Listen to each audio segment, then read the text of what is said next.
Okay, so Kal Kadosh Boker Tov, we're going to start. This is Kaf Aleph Amud Aleph 2181. We are going to start on the two dots, the first line. Okay, so it says the Gemara as follows. Tanu Rabbanan, we learned in a Braita.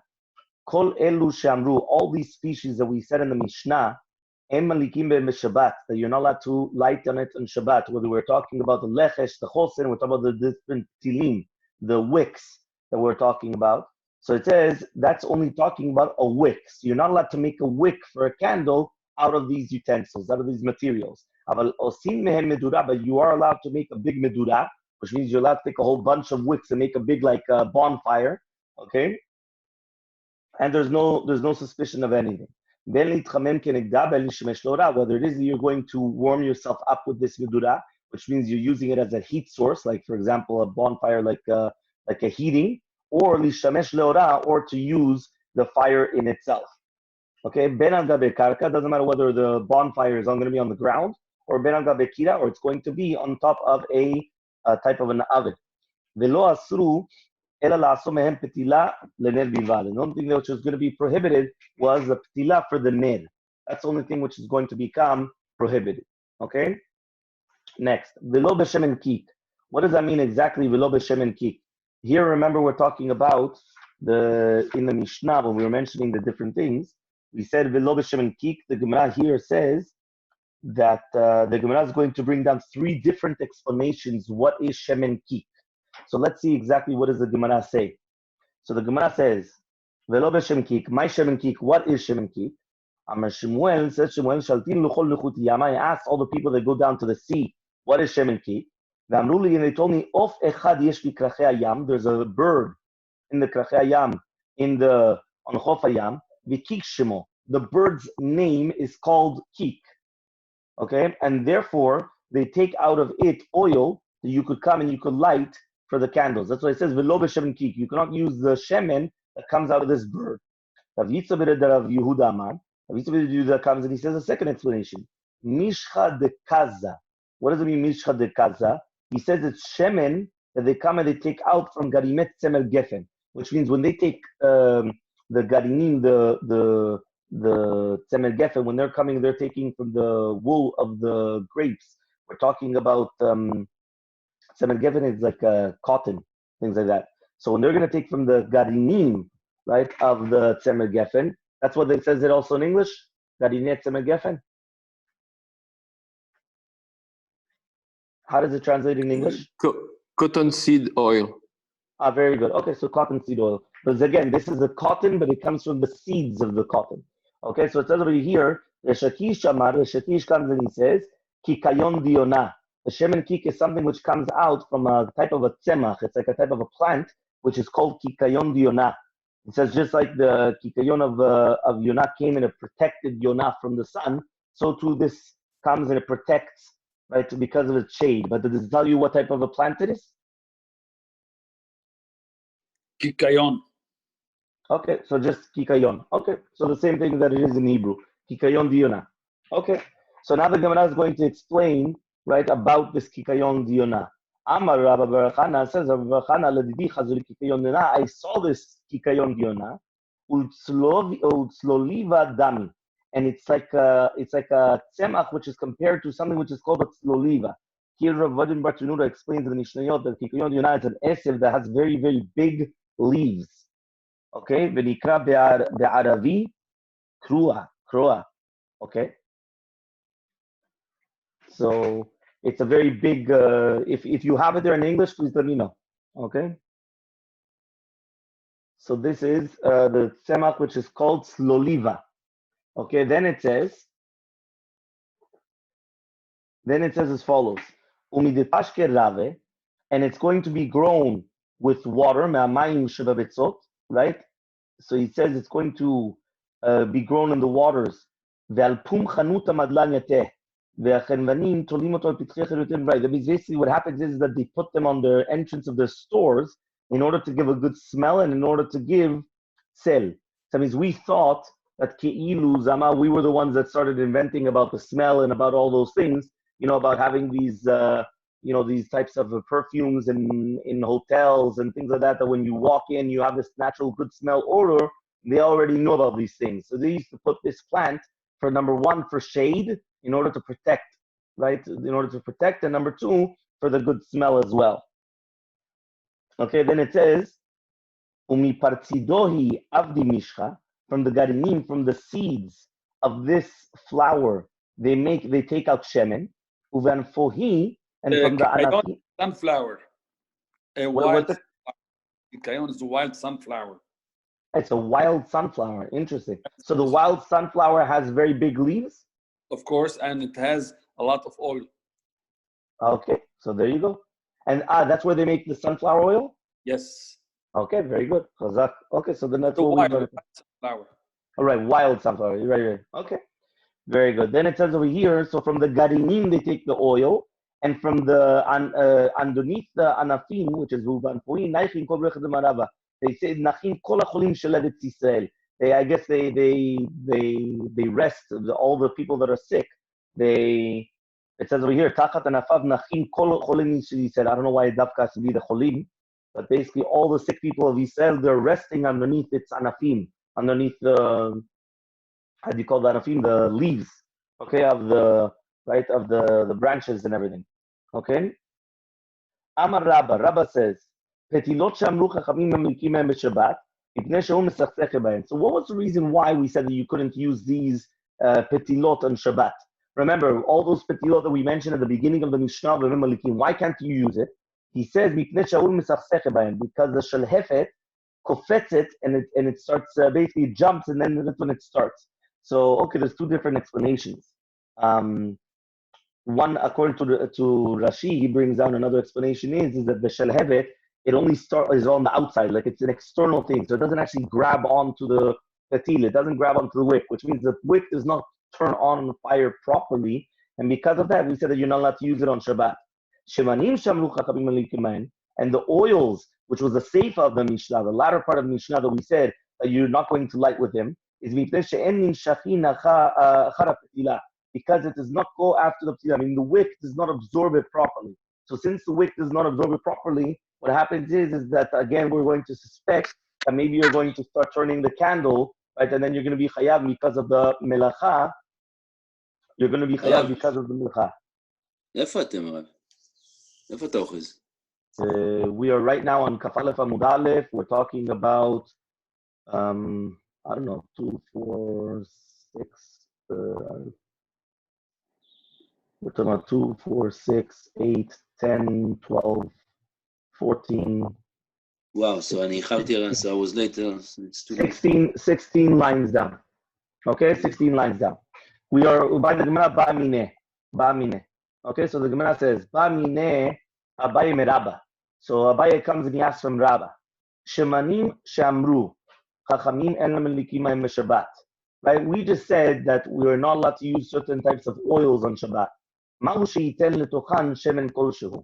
Can I come and did the chachamim come and permit to put a small amount of that shemen or not? Okay, which seems like this. Can I use regular oil and then put a little bit of one of these oils that we said it's prohibited to use? The alik, and to use this mixture or not? Mi gazrina, do I make a decree that maybe that maybe I'm only going to light in this oil or not? So you understood the question. Basically like this. I got olive oil, so I'm going to use olive oil, but then I don't have enough olive oil. So what am I going to do? I'm going to mix a little bit of the shemen kik or a little bit of shemen, all these types of shemani. What do we say? We said shemen kik, shemen serefa, shemen velo be'aliyah, velo be'chelev. All these things. Like, can I use that or not? That's the question.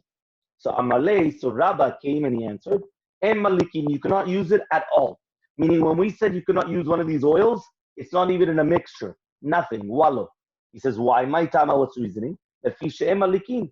He says, why? He already told you. The rabbi said you're not Malikim, and therefore that's it. You're not allowed to make a candle with this. You're not allowed to light with this. Why was Zera? Maybe you're going to use it by itself.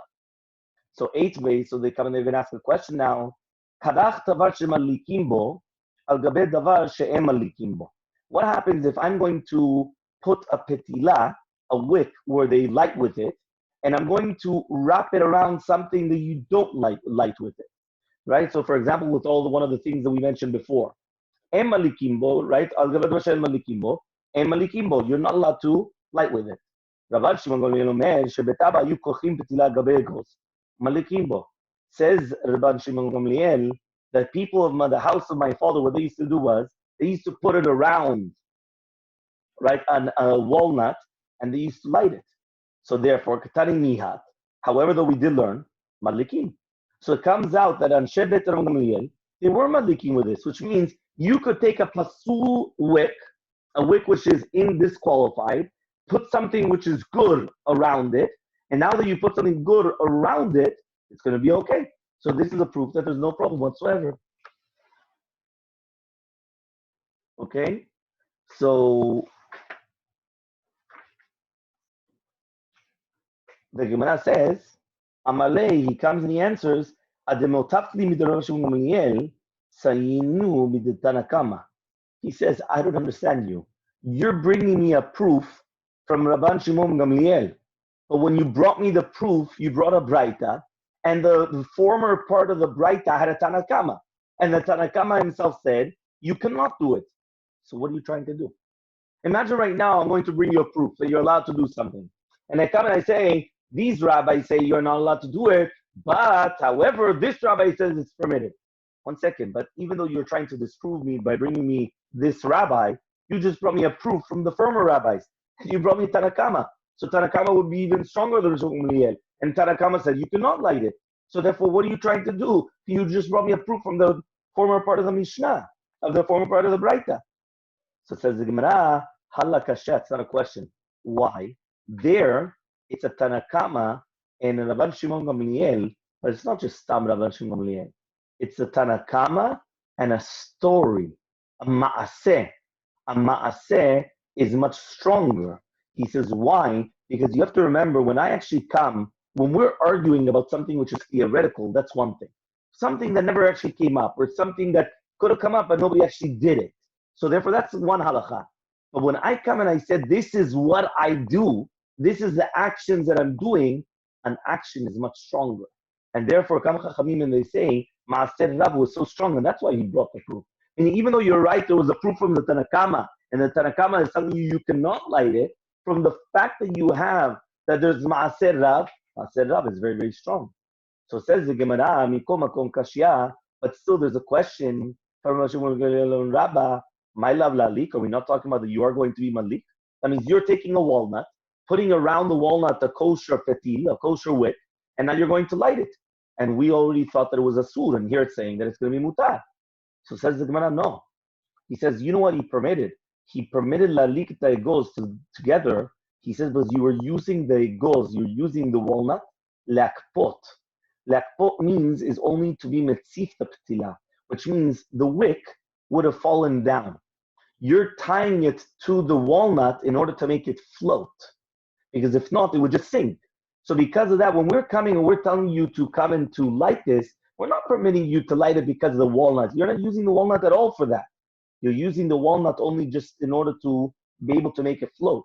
So it says the Gemara, if it's going to be for that reason, my tama de Tanakama. So what was the reason then of the Tanakama then?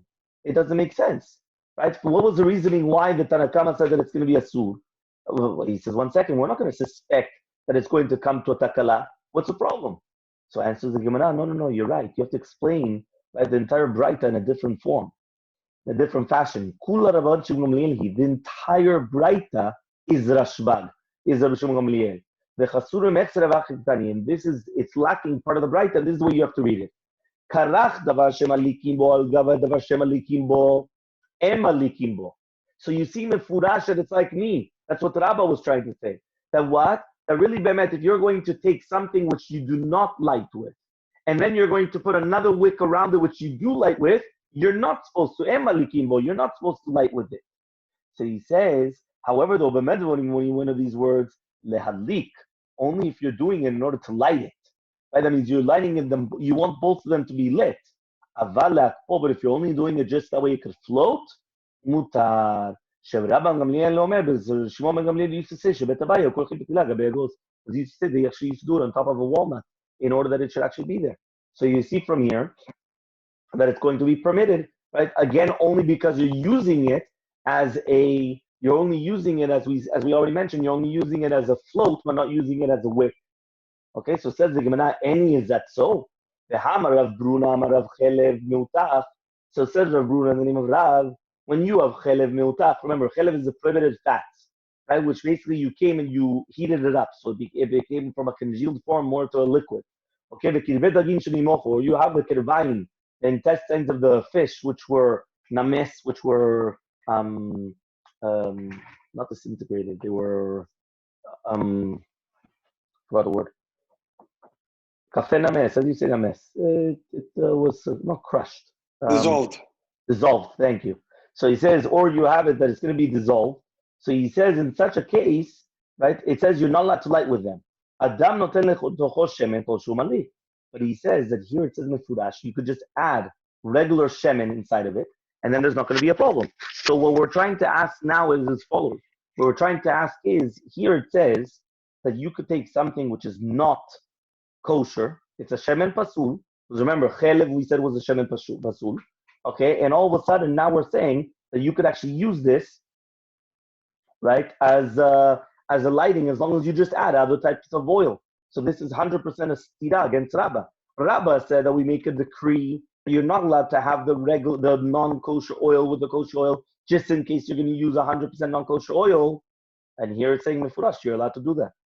So says the Gemara, Rabbah's going to answer you, Hani, these ones, which we're talking about where Rav permitted you to do so, which is only chelev meutach and kived dagin shenimasu, min sheche be'enayhu, right? Vehani lo min sheche be'enayhu. He says these are actually go after the ptila, right? Which means that without any ta'arovet shel shem kasher, mi'ikar adin be'emet it would have been permitted.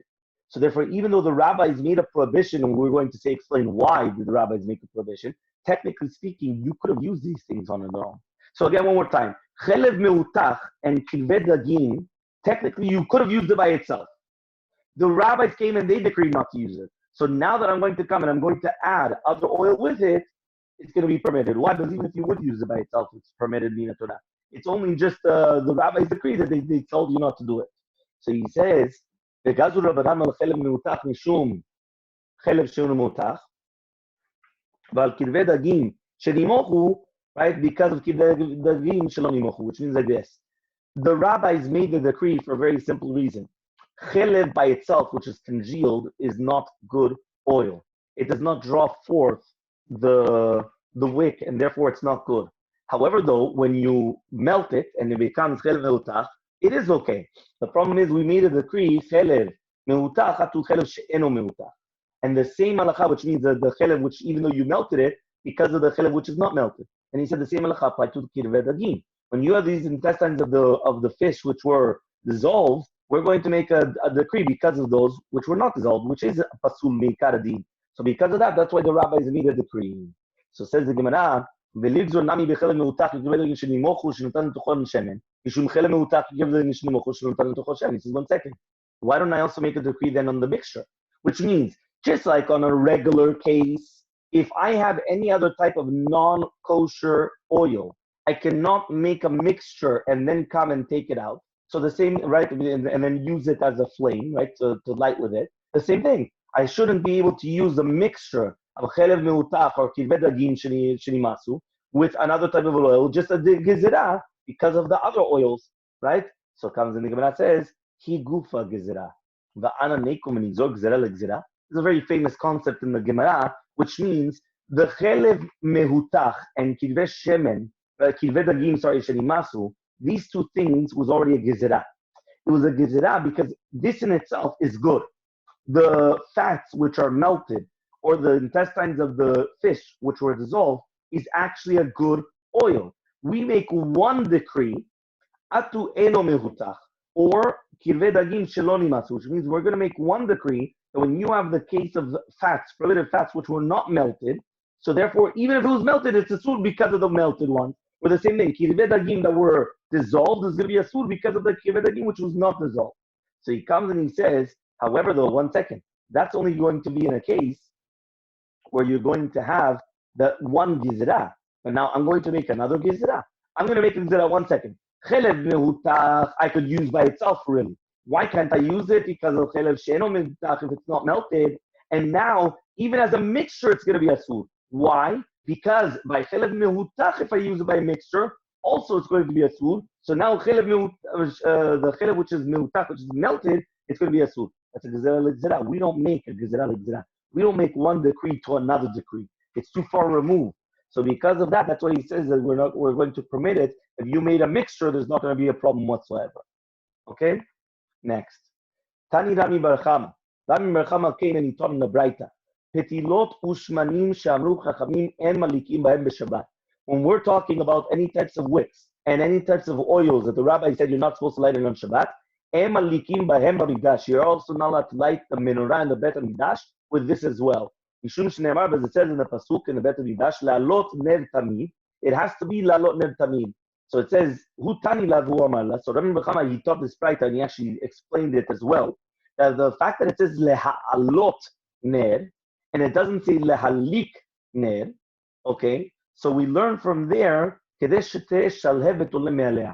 shalhevet, the flame, has to light on its own. Meaning just like what we learned in Ilchot Chanukah. If you remember, we learned in Ilchot Chanukah, when you put the candle, right, in order to light the wicks, you should leave the candle there until it lights on its own. You shouldn't just leave it there and then you remove it and then it's going to start, right? It should already be 100% lit. So it says over here that you don't have to add anything. You don't have to fix anything. And the second I lit it, it lights on its own. I don't have to come afterwards and start moving things or doing something until it's going to happen. You shouldn't have to start coming up and lighting because of something else as well. Okay, so therefore, any types of petilot shmanim that we said in Shabbat you cannot use, you don't use it in the Bet HaMikdash as well. Why? Because you want that it should light very well, very properly. So now we learned in a Mishnah, and this is what we're going to ask, right, on the Braita. This is to do with Simcha Bet HaShoeva. Now, Simcha Bet HaShoeva, if you remember, they used to make in Nazrat Nashim in the Bet HaMikdash, and they used to be Malikim Menorot Shel Zahav. So Nazrat Nashim, which was on another floor, they used to come and they used to light a Menorot Shel Zahav. Menorot Shel Zahav are like the candelabras made out of gold. And they used to light on fire whether whatever was worn out from the clothing, right, and from the belts of the Michnasayim of the Kohanim, right, and from their avnets and from their belts. Hayum Afkiin, right, they used to tear them, and they used to make wicks. So they used to make from the clothing, chaval, just to throw something out in the garbage. So they used to make wicks out of it. And that's also what they used to light the menorot with this clothing as well. So it comes out from here, that you're allowed to light in the Bet HaMikdash with things which are pasul. Why? The avnet was made out of wool from tzemen. And tzemen is pasul to be a petila for the Ner Shabbat, right? So therefore it says over here, so it's going to be a problem then. Right? If you just told me that you can't use any tzemen, right? So how could it be? Here it brings out in the footnote, he says, the majority was made out of tzemen, right? Because even though there was a shatnez in it, because there was a gzerat katuv that bigdei kiuna allowed to have shatnez, but the majority was tzemen, because it says in the pasuk ve'tavnet shesh mosar utchele v'agama v'tulat shani. So it says shesh mosar is the pishtan, is the linen. Utchelet v'agama v'tulat shani is the tzemen which is tzavua betchelet, and v'argamanu v'tzeva adom. So it comes out that the majority was tzemen, was wool. So therefore you can't have it. So I answered the Gemara. So this is a stira, because right now you're telling me in the Bet HaMikdash. I don't understand what the question is. We said only to do with the menorah. Here it's talking about stam for lighting in the candles of just that way people can have illumination, right? They could have light. But I don't know. I don't know what Havamina was, but okay. Okay, the Tosfot that everyone's asking that Avnet was also made out of Pishtan, so therefore maybe it's like both of them together. Okay, fine. So he comes and he answers Simcha Bet HaShoeva Shani. He says no, Simcha Bet HaShoeva is different than Hadlakat HaMenorah, which happen every single day. He says why? Because when it's written by Lakat HaMenorah, it says right Leha'alot Ner Tamid, but not to do with Simcha Bet HaShoeva. So you cannot learn a halacha from the menorah that just like the menorah has to be with kosher, 100% kosher wicks and kosher oil, so to the regular lighting in the Bet HaMikdash has to be the same way. You don't need to learn that. Okay, another question on the Braita. Tashma, we're going to bring another question. The Tana Rabba B'Matna. Rabba B'Matna comes and he talks from a Braita. Bigdei Kiuna shebalu. When we are talking about Bigdei Kiuna, that they were worn out. Mafkiinotan, right? They tear them. Umehena Yosef Ptilot Mikdash. It needs to make the ptilot for the menorah, the Bet Mikdash. Ma'ila the kilaim. Are we not talking about the kelim, even of kelim of kilaim, which means that it's made out of the semen of pishtan, which means the avnet. The avnet has together shatnez, and that was the Gzerat HaKetuv that it was permitted for the Kohanim to wear shatnez. So here, if we're talking about here, and it's called semen of pishtin, so if this is going to be a stira to the breika, because here it comes out that if the majority was semen, the majority was wool, and here you're using it as wicks, and we're using it for the menorah. Before you could answer, okay, fine, it's simcha b'teshuvah. It's only to be worn, not to be lit. Again, one more time. The shatnez is to be worn, not to wear a shatnez. But what has to do with the lighting? No. The fact that we're mentioning the shatnez is just showing you that there's also semen. Semen is a disqualified type of wick. A pishtan, which was shatnez, which is a linen, is a permitted type of wick. So we have to try to bring a proof that we're talking about the avnet that has semen and pishtin. So if it has semen, and the majority is semen also, so if the majority is semen, so then what happens is that if the majority is going to be semen, so now what's going to happen is we're going to say to ourselves, 1 second, the majority is semen and you're using it, it's pasul. And here we're talking about the menorah. So answers the Gemara, no, we're not talking about that. We're talking about bigdei kiuna devutz. Bigdei kiuna devutz, boots is the pishtan only. So that means we're not talking about the avnet. They used to take the other clothing of the Kohen Gadol that had no wool whatsoever. It only had pishtan, and that's what we used to use for the wick. So now it makes sense because pishtan, right? We learned in our Mishnah that pishtan was kosher. There's no problem with pishtan. Okay, it was only tzemer which is prohibited. Okay, makes sense or not? Yes. Very good. Okay. Biftilat Haidan was ke'en tzemer. Okay, fine. So then it says over here, also Belechesh was also ke'en tzemer. Everything was tzemer, which was a problem. Or pishtan if it's not menupat, if it wasn't combed properly. But if it was a pishtan, if it was linen, which was combed properly, there's no problem. But the tzemer was always a problem. So it says the Gemara, Amar Ravuna says, Petilot ushmanim shamru chachamim alikim b'hem b'Shabbat, em alikim b'hem b'Chanukah, ben b'Leil Shabbat, ben b'Chol. So now we're going to start getting into the sugya of Chanukah. Remember, Chanukah is going to be right now on Kaf Aleph Amud Bet. That's the sugya of Chanukah. So we're doing Chanukah today. Okay, so it says over here like this. It says that all the types of petilot and shemanim that the Chachamim said that you don't do on Shabbat, you're not allowed to do it on the Chanukah either, whether on the night of Shabbat, right? Ben B'Leil Shabbat means Chanukah with Shabbat, or during the weekday. So this is actually the opposite of what we actually know what the halakha is, because we know that the halakha is that it's going to be permitted. Okay? So here it says, Amar Rava. Rava says, my tama de Rav Huna, what's the reasoning of Huna? Kasava, because he holds kafta zakukla, that if the light of the Chanukiah turns off by itself, you have to turn it on again. Umutal ishtanesh loran, you're allowed to come, and you're allowed to use its light, meaning you're allowed to use the light of the Chanukiah. So he says, and therefore, whether it's going to be it's Leil Shabbat, it's going to be asur to use it, because again, the same reason, just like any other Friday night.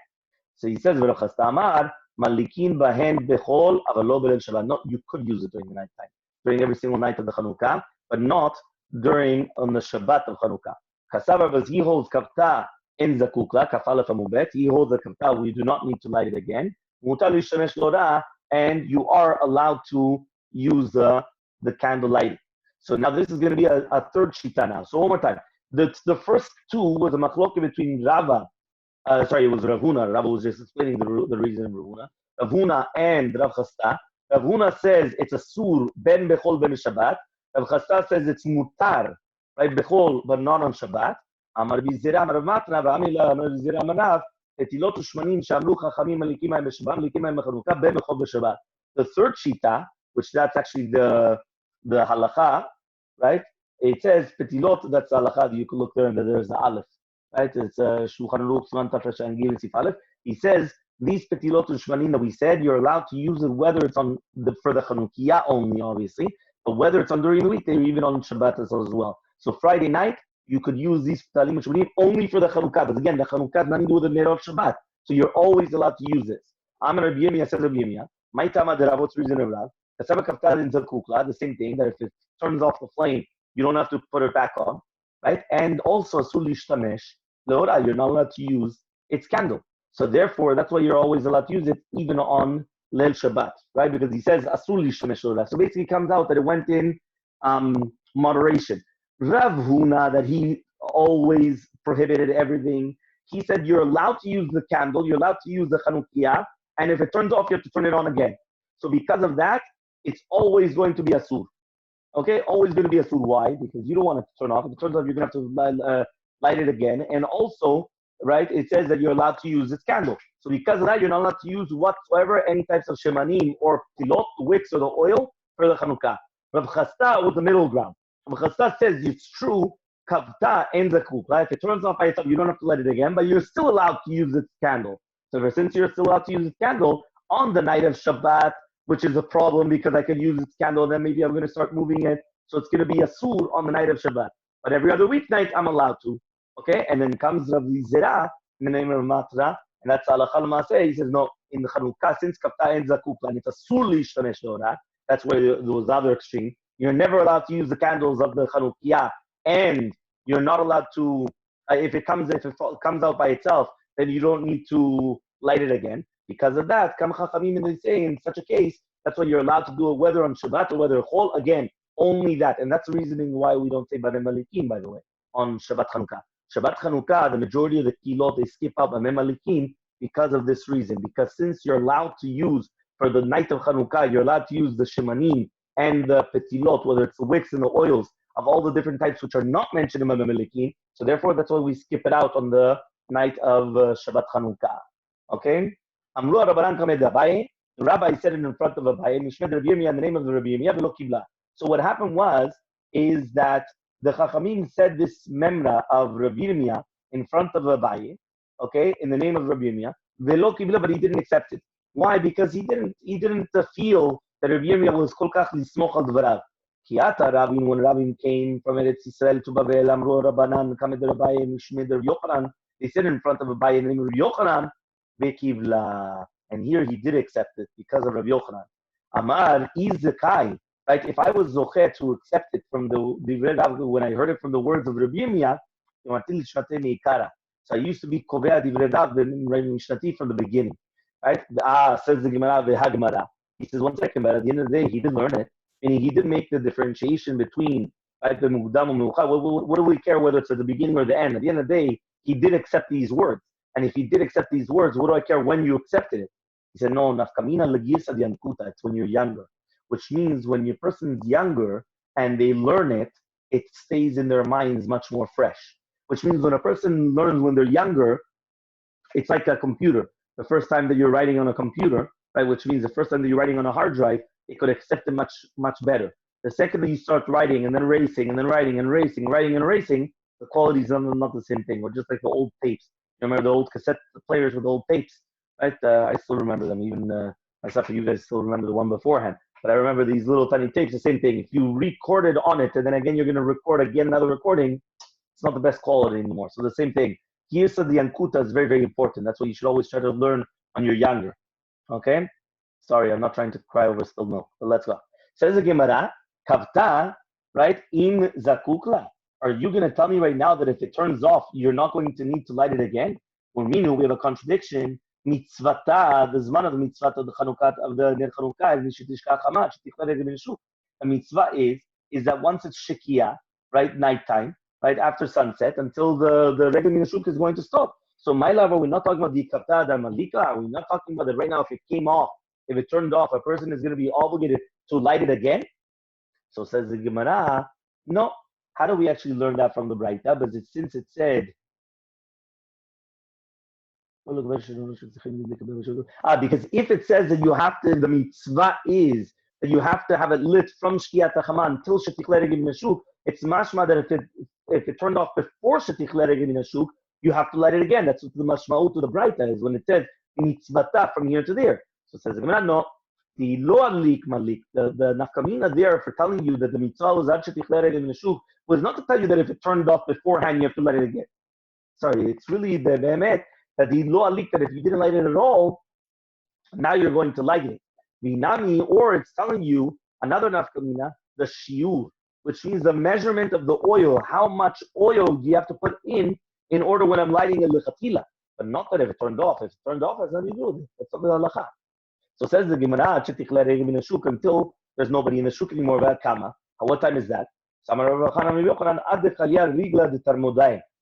the regel of the Tarmodim, which is this is an ummah, that they had the parnasa from selling small little tiny pieces of wood, thin pieces of wood for asakah, for like for the heating. So they used to stay the last ones in the shuk, right? Because basically they used to meet the kvim shuk after everyone used to go home. So when they leave, that's when we're all allowed to leave. Okay. Now to two dots. Now we're starting the story of Hanukkah. Okay. Tanu Rabbanan, we learned in the Braita. This goes actually very, very quick. Tanu Rabbanan, we learned in the Braita. Mitzvat Hanukkah, right? Ner ishu betos. So the mitzvah of Ner Hanukkah is going to be a candle for every single person. What does that mean? Shebechol ish balabayit. Every single person that's a balabayit is going to light one candle for him and for his family. Vehamehadrin. What is the mehadrin? The mehadrin, it says over here, which are the people that do mehadrin, they try to do the best in the mitzvot. Ner lechol echad echad. Ner for each person in their house. The mehadrin mina mehadrin. The mehadrin mina mehadrin is Bet Shammai. Only Bet Shammai says Yom Rishon Malik Shmona. The first night you're going to do 8, and then you go downwards. So the first night of Hanukkah you do 8, 7, 6, 5, 4, 3, 2, 1. That's how you go according to Bet Shammai, but you're going downwards. You're going you're going downwards in the concept. And Bet Hillel says Yom Rishon Malik Achat. The first night you do the 1. You go upwards. You go 1, 2, 3, 4, 5, 6, 7, 8. Obviously we pass in like Bet Hillel and not like Bet Shammai. Okay, so now it says over here,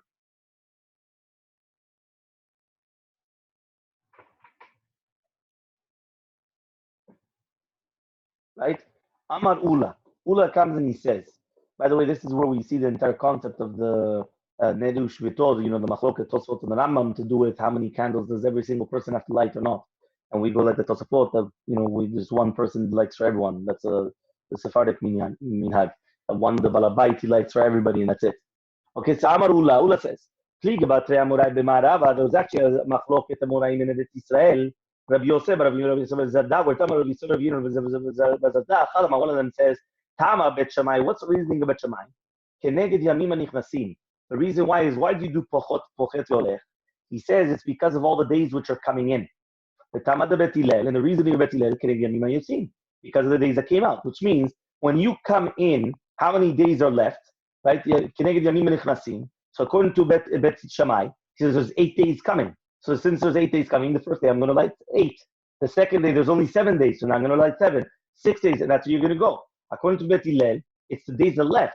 So tonight's the first night, so 1 day is leaving, so I light 1. Tomorrow's the second night, 2 days are leaving and finished, so that's going to be 2. The Chadamar, another one said no. Ta'amad Bet Shammai is getting a Parei Achag, is because of the Parei Achag, which means on Sukkot. What happens on Sukkot? Every single day we start with 14, 13, 12, right? We go downwards. So the same thing, we're going downwards. Okay, that's what it says here in the Korbanot Achag. Called B'sacha called Shivim Parim. Shivim Malmot. So therefore he says the first day you do 13, and the second day you do 12, until the 7th day you're only going to do 7. So you go downwards. So because of that, says Bet Shammai, that there's like a correlation between the Chag, right, of the Sukkot and Chanukah. There is a type of a connection there, right? And therefore, since there's a connection between Sukkot and Chanukah, that's why he says, we spoke about this, the correlation between Sukkot and Chag. That's why there's going to be 8 days, just like the 8 days of the Sukkot, because there's 7 days and then Shmini Atzeret. So there's a connection there. So because of that connection, what happens is that according to Shitat Bet Shammai, you're going to copy Sukkot, just like by Sukkot, you're going to do downwards, Parei Achag, so to here you're going to do downwards. Okay, v'tamad Bet Hillel, and the reasoning of Bet Hillel says Ma'alim b'kodesh ve'moredim. Says Bet Hillel, no, I'm sorry. Says Bet Hillel, Ma'alim b'kodesh ve'moredim, which means that we're always going to go up in Kedusha. We don't go down in Kedusha. So if right now you're going up, you should go up 1, 2, 3, 4, 5, 6, 7, 8 instead of going down 8, 7, 6, 5, 4, 3, 2, 1. So Amar Rabbi Chanan Yochanan says Rabbi Chanan Yochanan, there were 2 elders in the city of Tidan. One of them did like the words of Bet Shammai, and one of them did like Bet Hillel. One of them said because of Kinei Parei Achag, so therefore it comes out that this is actually a proof to the second reason, that it's because of Parei Achag and Ma'alim v'lo Moridin, and not because of the first reason, Kineged Yamim Nichnasim, Yomim Yotzim, because of the days that came in or the days that they came out. Tanu Rabbanan, we learned to the Braita, Ner Chanukah v'tzal nichav petach ve'to mibachutz. The Ner Chanukah, the mitzvah is to place it at the entrance of your house on the outside of your house. If you're going to be on the second floor, you're going to put it on the window towards the Rishut Rabim. During the time of Sakana, you're going to put it on your table, and it's already going to be enough. So Rava says, you also put like a shamash, which is another candle, in order to use it. Because remember, you're not allowed to use the light of the Chanukiah. So therefore, you need another candle. But if you have a medura, which means there, you don't need a shamash. The Adam Chashuv, or if he's a very important person, even if there is a medura, you still need another ner acheret. Why? Because if not, then there wouldn't be a heker, right? That you're lighting it for the ner chanukah for the tzorach mitzvah. Because I would have just thought that you're doing it for another reason. Which means, why is it an Adam Chashuv? Because an Adam Chashuv never usually uses the light of a medura, right? I'm not sure exactly why, but that's just what it says over here. No. We did learn beforehand, and then Adam Chashuv usually doesn't tilt the candle. But that was the candles above that we learned. But I don't know about the medura. But okay, fine. Anybody has an explanation on that?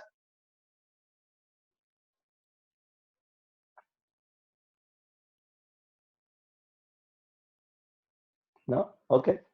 Let's continue. My Chanukah. What is Chanukah? So the Tanu Rabbanan, we learned in the Braita. On the 25th of the Kislev, there's going to be 8 days of Chanukah. You're not allowed to do a sped, eulogies. You're not allowed to do any ta'aniyot. Right? Because when the Yevanim, the Greeks came into the Echal in the Bet Midrash, they impurified all the different oils in the Echal. So when the Malchut Bet Chashmonai came and they overpowered them and they won, but so they checked and they found that there was only one pach echad of shemen, which was placed for the chotam of the Kohen Gadol, and there was only enough in order to light for one day. This was a miracle that happened, and it actually mentioned it actually lit for 8 days. The next year, right? They made it as Yom Tov and Halel ve'hoda'ah. Okay, so by the way, I don't know if you realize, we spoke about this in the past as well, is that here in the Gemara only mentions the Nes of, which Nes? Hanukkah. The Nes of Hanukkah, of the lighting of Hanukkah. Right. It does not mention any type of the Nes of the war. And if you pay attention, in the Alanisim, we basically only are mentioning the war. And Derech Agav, because they'll just read you the little, but the entire Alanisim is like that.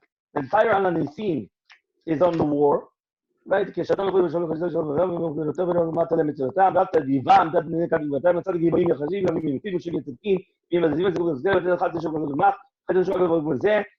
it says, afterwards, where's the candles? The candles is very, like Derech Agav. The majority of the Alanisim is only about the oil. Section. So, yeah, about about the war, right? And not about at all the oil. So we spoke about it. Right now, I don't remember what we said, but I remember we said there was a huge difference between them. Fine. Says the Gemara. Tanan Hatam. I'll leave you in suspense to remember for the next Hanukkah. Tanan Hatam. Okay? We learned over there in a Mishnah. This is Mishnah Bava Kama. Get yotze mitachat hapatish. If you have a nitzot, which is coming out from underneath the patish. So imagine, you hit, and now there's a spark that comes out. And it comes and it damages your friend's property. By the way, you should know, I get a flyer and it's incredible about all the questions that now they're asking to do with the coronavirus, which means that if a person comes and because of the coronavirus, he comes and he contaminates other people, or he's contaminated other things, or things like that, do you have to pay for your nezek or not? You have to pay for the damage or not? So all these things are being asked now in Eretz Yisrael, and the questions and back and forth, and it's something incredible. But okay, fine. So it says here like this. It says, "Get a yotzeh." It's the Vashelo Ba'olam. It's already Ba'olam, no? You're going to say it's not Nikar La'ayim. You're going to say. Not visible. Yeah, it's not visible. That could be. It could be. But I know that they speak about it, and it's very, very. There's a lot of things about that. But fine. So it says over here, "Gets hayotzeh mitachat hapatish yatzav izik." Because, for example, if a person with coronavirus comes out, he contaminates an older person. and then they died. You're going to tell me he's not chayav, he didn't actually kill him? I don't know. Saying what's the difference between killing a person with a sword, killing him with a I don't know what, like a scare or I don't know what, or killing him with with a virus. I don't know. He's going to need edim. Okay, that's fine. To do with edim, it could be. It could be with witnesses. It could be that they'll need witnesses, 100%. Okay. They have the tracking in Israel. What do you mean by the tracking? The tracking with the phones. They know which person you met and who was positive, so they can tell who contaminate you. Oh wow! Okay, very good. Incredible. Right, it's true. We don't we don't get that. Okay, fine. So it says here like this, right? Getza yotze mitachat hapatish yatsa v'yizik. So you have a spark coming out from the hammer. You hit with a hammer, a spark comes out and it damages your friend's property. Chayav, you're going to be obligated to pay. Gamal shetaum pishtan.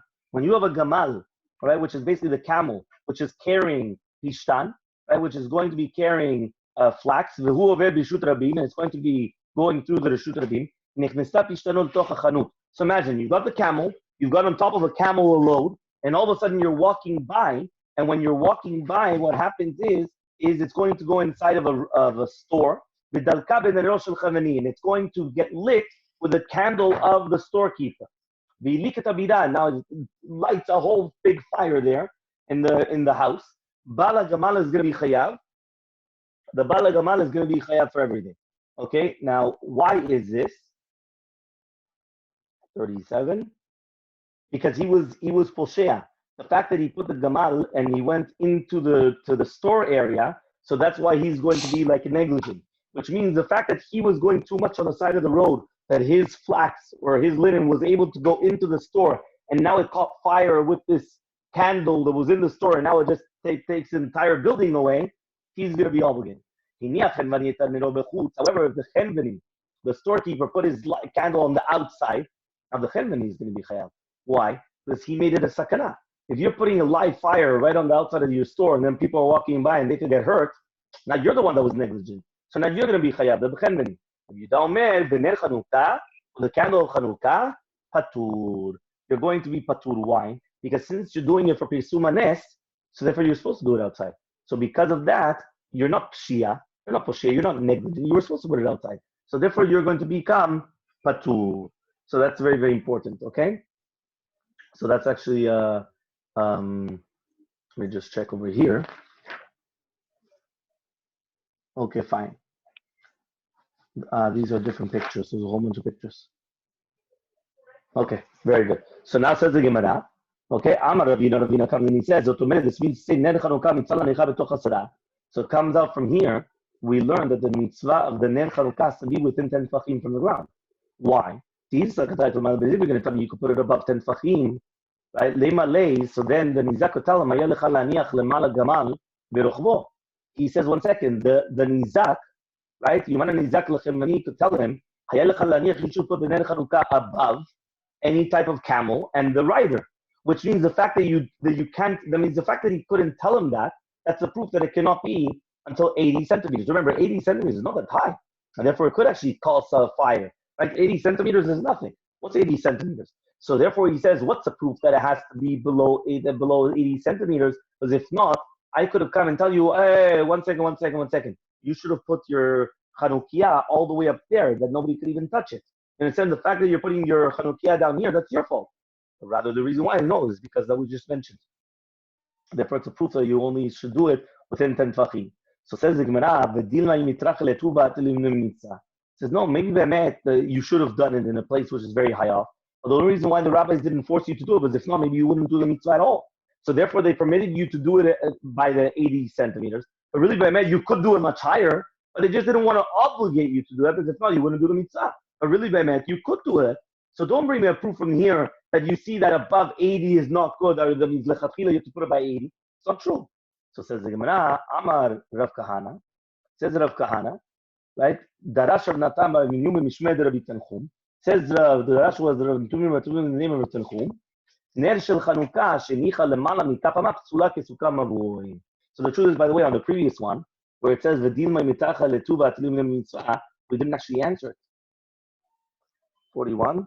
The Rambam does not bring the din of Rava because since the Gemara pushes it off, so therefore it's true. Oh, wow. That means it comes out that according to Shitat Rambam, the fact that we finished off with this rebuttal and we didn't actually say anything afterwards, we pushed off the halacha of Rava. That means basically you could actually have it above the, it says over here, the din of Rava, but since the Gemara pushed it off, so there's no problem. However, though, the Shulchan Aruch, right, it says that lechatchila you should put it until 10 tefachim. So it comes out, but if you did it above, you're still Yitzei Chovah. But the mitzvah is by 10 tefachim. So all that was dependent on this Gemara. Since the Gemara finished and it didn't actually say anything, it just said, maybe Be'emet, if we would have made him do it higher, so he wouldn't have done the mitzvah. But Be'emet, there's no mitzvah doing it afka for 10 tefachim. So it comes out that Be'emet, there's not, that means basically, according to this, you could put it wherever you want. And that's Shitat Rambam. However, the other Rishonim argue on the Rambam. The Shulchan Aruch does bring down the lechatchila you should put it below 10 tefachim. The next halacha, which was Rav Kahana, he says that the Darash of Rav Natan Amnu in the name of Rav Tanchuma, if you're going to put it above, that's a Kavbet Amud Aleph for the first time, if you're going to put the Neshel Chanukah above, right, 20 amot, it's going to be pasul. Why is it going to be pasul? Just like a sukkah and just like the mavui. Just like the sukkah, which is above 20 amot, it's going to be pasul. Or a mavui, if the korah is going to be above 20 amot, it's also going to be pasul. The mavui is in order to permit the carrying in the thoroughfare. Right, so therefore, in those two cases, it's going to be pasul. It's above 20 amot. So to Chanukiah also, if you're going to put it above 20 amot, it's going to be pasul.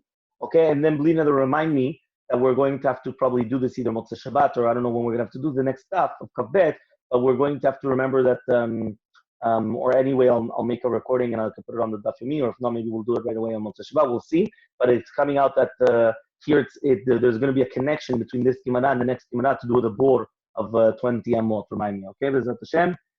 Just remember that